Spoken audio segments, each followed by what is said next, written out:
तू सिर्फ अपनी सोच रहा है समीर। मेरी नौकरी, मेरा फैसला। अरे जरा उस लड़की के बारे में भी सोच। कल तक तो उसे यह भी भरोसा नहीं था कि तू उससे प्यार करता है या नहीं, और आज वो मां बनने वाली। अरे क्या चल रहा होगा उसके दिल में। देख बेटा, हमारे समाज में एक लड़की जो ऐसे हालात में हो, उसके लिए जीना आसान नहीं है। बापूजी ठीक कह रहे हैं समीर। पूजा इस वक्त बहुत मुश्किल हालात में है और उसे तेरे भरोसे की सख्त जरूरत है। वो मुझसे बात करे तो मैं उसे कोई भरोसा दिलाऊं ना। उसके बाद से उसने मेरा फोन तक नहीं उठाया। सबसे पहले तू अपने मन से ये बात निकाल दे कि तू ये शादी उस बच्चे के लिए कर रहा है। अरे तू इतने वक्त से रह रहा है उसके साथ, तेरे दिल में उसके लिए कुछ तो भावनाएं, कुछ तो फीलिंग्स होंगी ना। अरे कभी तो वो बीमार पड़ी होगी, उसके लिए दवाई लाया होगा, उसकी देखभाल की होगी तूने। कभी उसकी समस्या सुन के परेशान हुआ होगा तू। कभी वो घर देर से आई होगी और तुझे उसकी चिंता हुई होगी। यार ऐसा नहीं होता। क्या बैठे हो और आपके मोबाइल पर एक मैसेज आ गया, कॉन्ग्रेचुलेशंस, आपको प्यार हो गया है। बेटा, प्यार एक एहसास होता है, इसके लिए दुनिया का कोई ऐप नहीं बना, इसे खुद समझना पड़ता है। जिस बात का आपको खुद यकीन ना हो, उस बात का यकीन आप किसी दूसरे को कैसे दिलवा सकते हैं। चल प्यार नहीं तो कम से कम अपने इरादों का, अपनी नियत का यकीन तो दिला सकता है ना। चल पूजा को तू फोन लगा और हेलो मत बोलना, मैं बात करूंगा उससे।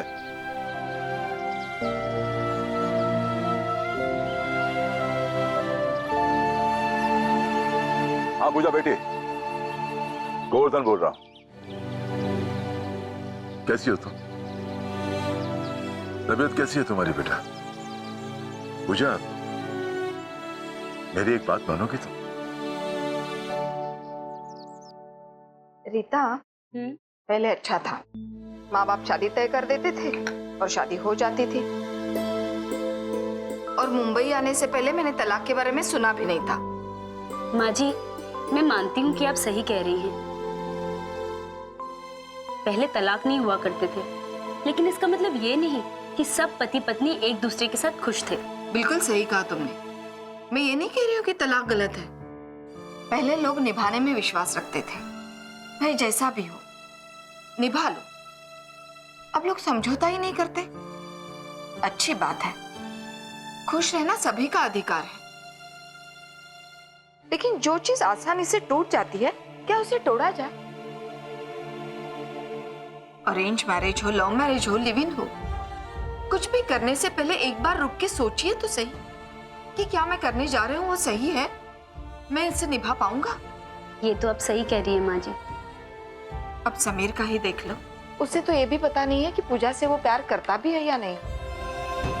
और समीर कह रहा था कि शुरू में पूजा की तरफ से ऐसा कुछ भी नहीं था। फिर भी आज दोनों कहाँ खड़े। अगर किसी भी वजह से ये शादी नहीं हो पाई तो बच्चा कहाँ पलेगा।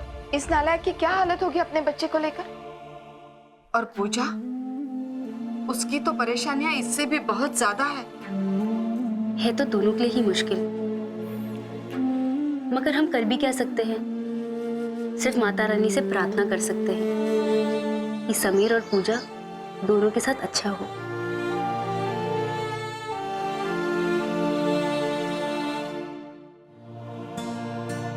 अरे, आप अभी तक यही हैं? आज तो आपके सर्विस सेंटर के फर्नीचर का काम शुरू होने वाला था ना, गए नहीं? नहीं रीता, उसमें थोड़ी प्रॉब्लम है। क्यों, क्या हुआ? रीता, मैंने तुमसे कहा था ना कि सारा इन्वेस्टमेंट संजय कर रहा है।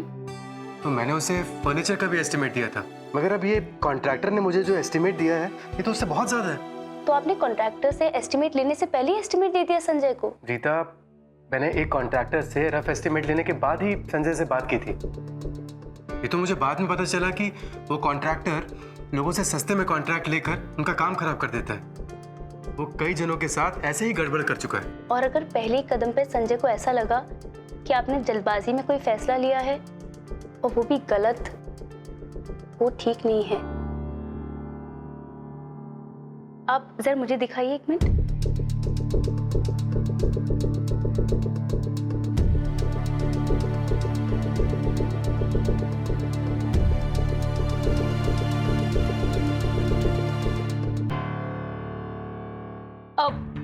आपने एक चीज नोट की, दोनों एस्टिमेट में ये जो सस्ता वाला कॉन्ट्रैक्टर है, इसने मटेरियल की कॉस्ट कम दी है। वही तो रीता, इसका बनाया हुआ फर्नीचर अच्छा नहीं होगा ना। और इसकी लेबर कॉस्ट भी कम है, क्योंकि इसके हिसाब से ये काम 20 दिन में खत्म करने वाला था, और ये जो दूसरा वाला कॉन्ट्रैक्टर है, इसके हिसाब से काम 30 दिन में खत्म होता। उससे हमें क्या फर्क पड़ता है? हमें तो टोटल पैसा देने से मतलब है ना। हाँ हाँ, लेकिन मैं ये कह रही हूँ कि अगर हम डायरेक्ट लेबर हायर करते हैं तो सेम काम हमारा 22 से 25 दिन में निपट जाएगा, वो भी आपके ओरिजिनल एस्टिमेट प्राइस पे। हाँ, मगर मैं डायरेक्ट लेबर कहाँ से लाऊंगा? अच्छा, आपको याद है कुछ दिन पहले वो जो हमारे प्रोड्यूसर है दीपक भाई, उनके भाई क्या इंटीरियर का काम चल रहा था, और वो जो कॉन्ट्रैक्टर था, एक्चुअली वो जो कॉन्ट्रैक्टर थी वो लेडी कॉन्ट्रैक्टर। जी हाँ श्रीमान, ये 2016 चल रहा है। आप ना ये काम मुझे दे दीजिए, मैं उसके साथ में मिलकर आपका पूरा काम फिनिश कर दूंगी, वो भी आपके ओरिजिनल एस्टिमेट प्राइस पे। रियली? बस मुझे अभी इसके लिए एक्सपर्ट वॉइस की जरूरत है। और वो किसकी? एक ही तो है पूरे घर में, MBA प्लस इंजीनियर, राहुल।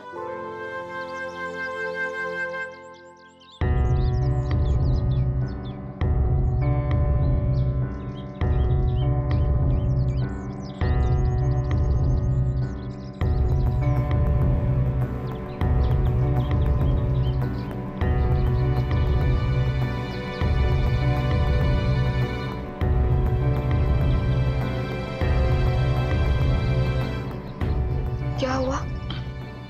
कुछ में बस जरा सा पेट दर्द है। तू रुक, मैं डॉक्टर को बुलाती हूँ। माँ, मैंने दवाई ले ली है, थोड़ी देर में ठीक हो जाएगा। दवाई ले ली है? लेकिन तुझे कैसे पता कि दर्द क्यों हो रहा है?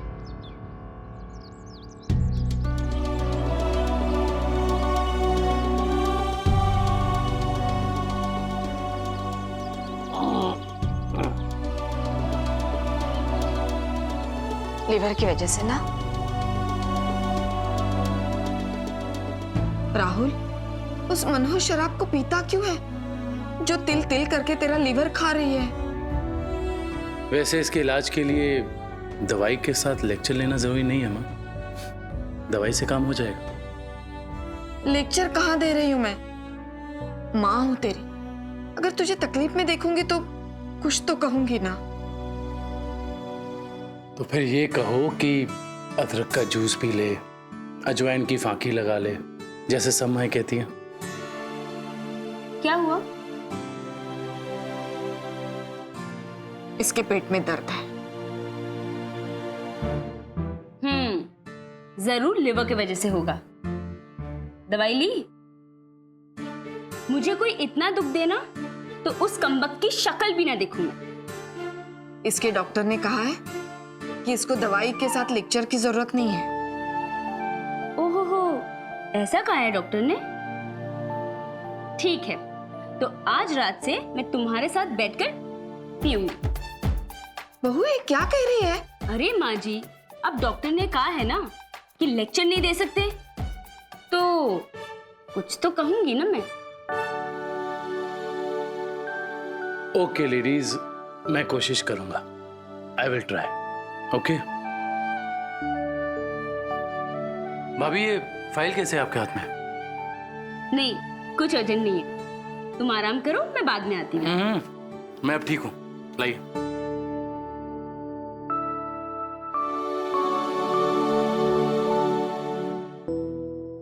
नहीं, मैं पूजा के पापा से कभी मिला तो नहीं हूँ, मगर जितना भी वो बताती है उससे तो यही लगता है कि काफी गुस्से वाले हैं। वो सिर्फ गुस्से वाले नहीं हैं, एक जमाने में इस इलाके के डॉन थे वो।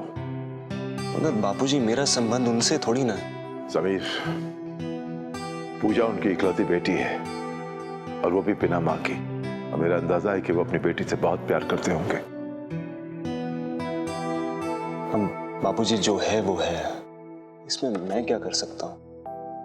हाँ, ये भी ठीक है, जो है सो है, क्या कर सकते हैं। पर आगे सब ठीक हो, ये कोशिश हमें करनी चाहिए।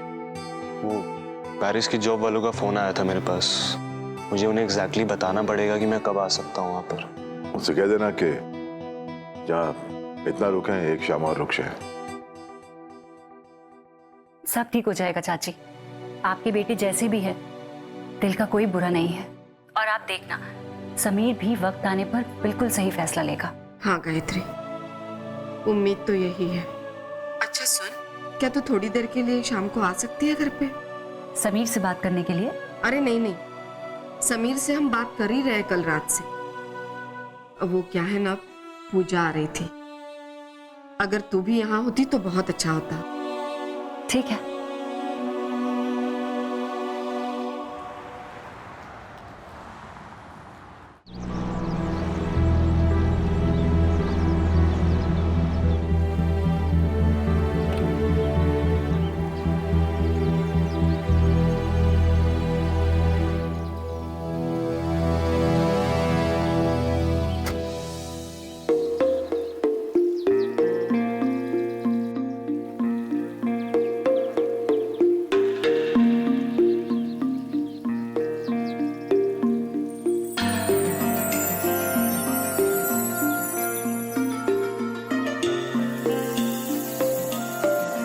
पूजा, मैं तेनू समझावा कि ना तेरे बिना लगदा जी। मैं तेनू समझावा कि ना तेरे बिना लगदा जी। तू की जाने प्यार मेरा, मैं करूं इंतजार तेरा। तू दिल को यूं जान मेरी, जान मेरी, जान मेरी।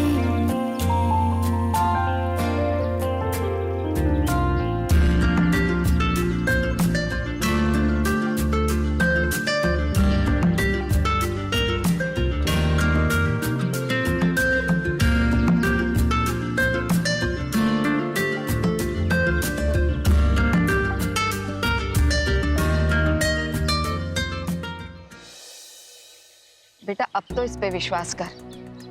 अपनी पेरिस की फ्लाइट छोड़कर आया है तेरे लिए। मेरे लिए नहीं आया ये। मेरा ख्याल होता इससे तो जाता ही नहीं। तो तुम्हें क्या लगता है क्यों आया हूं मैं? अपने बच्चे के लिए आए हो तुम। मैंने इसे कितनी बार जाने से मना किया, मगर मेरी बातें ना सुननी पड़े इसलिए 3 दिन पहले से होटल में जाकर रह रहा था। तूने तो कहा था तू किसी दोस्त क्या रह रहा है? अब इससे बात से क्या फर्क पड़ता है बापूजी? फर्क पड़ता है समीर। तू इस तरह बात बात पर झूठ बोलेगा तो इस पराई लड़की से हम तेरे लिए कैसे बात करेंगे? माँ, आप मेरे बारे में बात करना चाहती हो तो मत ही करना। बच्चा मेरा जरूर है, और उसे जन्म देगी ये, उसे पालेगी ये। लोग 4 सवाल आकर इससे पूछेंगे कि बच्चे का बाप कौन है, कहाँ है। और ये जानती नहीं है कि बिना शादी के मां बनने वाली लड़की को क्या कहा जाता है।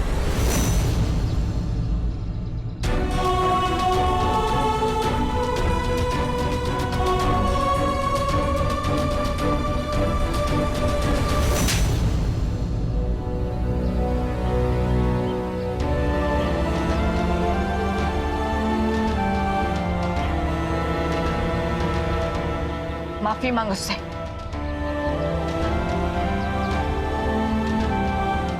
सुना नहीं मैंने क्या कहा? माफी मांग। मेरा बेटा एक लड़की से इस तरह से बात नहीं कर सकता।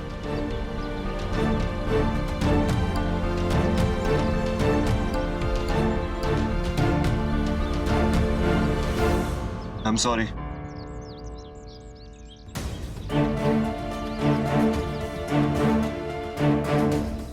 बेटा, मैं और मेरा सारा परिवार इस नालायक की तरफ से तुझसे माफी मांग रहा है। नहीं माँ जी, आप क्यों माफी मांग रही हैं? समीर ने जो अभी कहा यही तो वजह है कि मैंने उसे फोन पर ही बोल दिया था कि मैं उससे शादी नहीं कर सकती।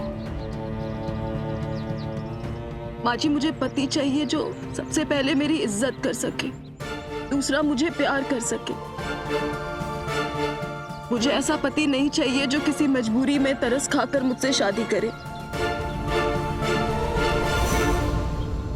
और अभी तो आप सबने देख ही लिया ना समीर की मेरे बारे में क्या सोच है।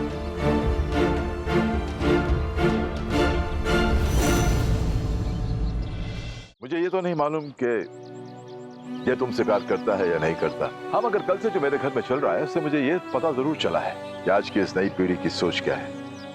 बच्चे इतने प्रैक्टिकल हो गए या औरों की क्या, खुद अपने ही भावनाओं को समझ नहीं पाते।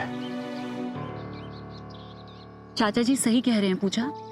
मैं तुम्हारा दुख बढ़ाना नहीं चाहती, लेकिन फिर भी ताली एक हाथ से तो नहीं बजती ना।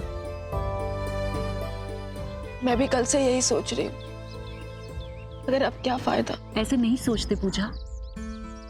और देखो, हम सब भी तो तुम्हारे साथ हैं। समीर अब क्या कह रहा है या उसने पहले तुमसे क्या कहा, इसकी वजह सिर्फ दो चीज, जिम्मेदारी और कमिटमेंट।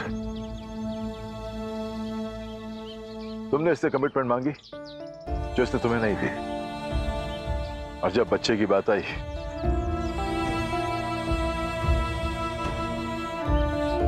तो इसके हाथ पैर फूल गए। 3 घंटे बैठा रहा एयरपोर्ट पे अपना फोन बंद करके। एक बात और बताती हूँ तुम्हें, जो लड़का तुम्हारा घर छोड़ के होटल रहने गया लेकिन अपने घर नहीं आया, वो कल रात से यही है। क्योंकि उसे पता है कि तुम उसकी बात नहीं सुनोगी, लेकिन उसके माँ बापूजी इतने अच्छे हैं कि शायद तुम उनकी बात सुन लो। पूजा, मेरी दोनों बहुएं मेरी बेटी जैसी है। अगर तू आएगी तो 3 हो जाएंगी।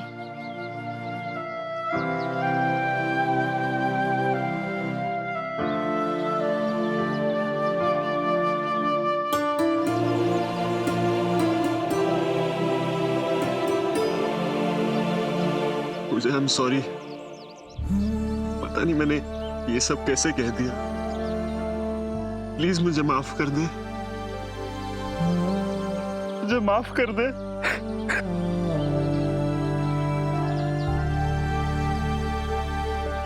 समीर मत रो।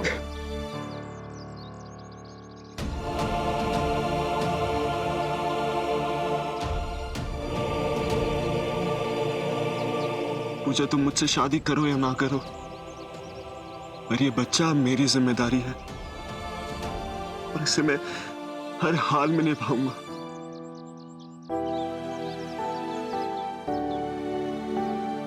अब बोलो, क्या कहती हो? मैं पापा को बुला लेती हूँ। शादी की बात तो वही करेंगे ना।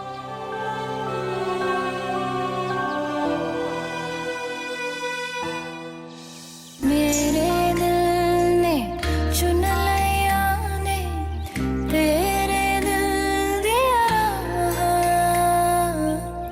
तू जो मेरे नाल तुरे था, तुर पे मेरी आसा। जीना मेरा है उन्हें तेरा की मैं करा, तू कर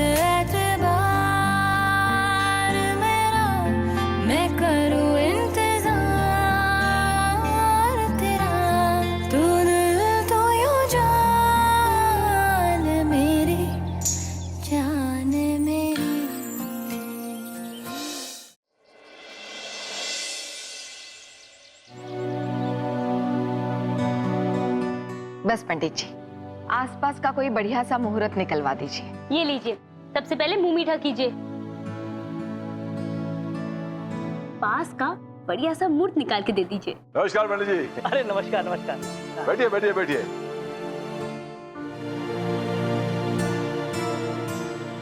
पंडित जी, कुंडली देखकर मुहूर्त निकलवाइए ना।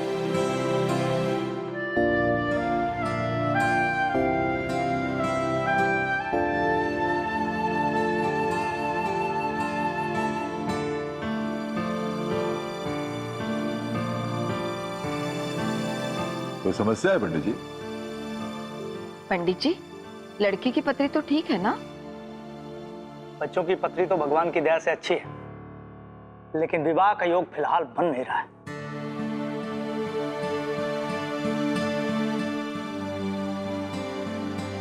देखिए पंडित जी, योग हो ना हो, इनकी शादी तो जल्दी करानी है।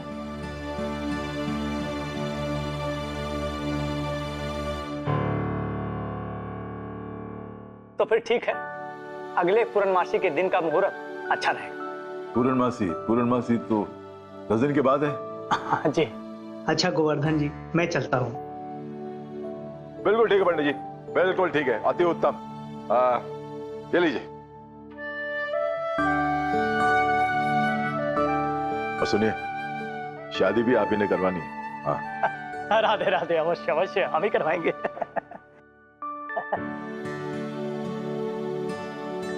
ये राधे राधे राधे।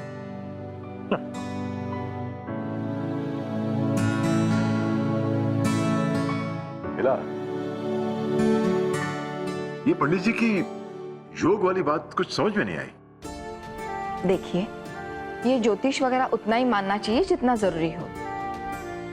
और फिर हमारे सामने जो हालात है, उन्हें देखते हुए हमारे पास कोई चारा भी तो नहीं है।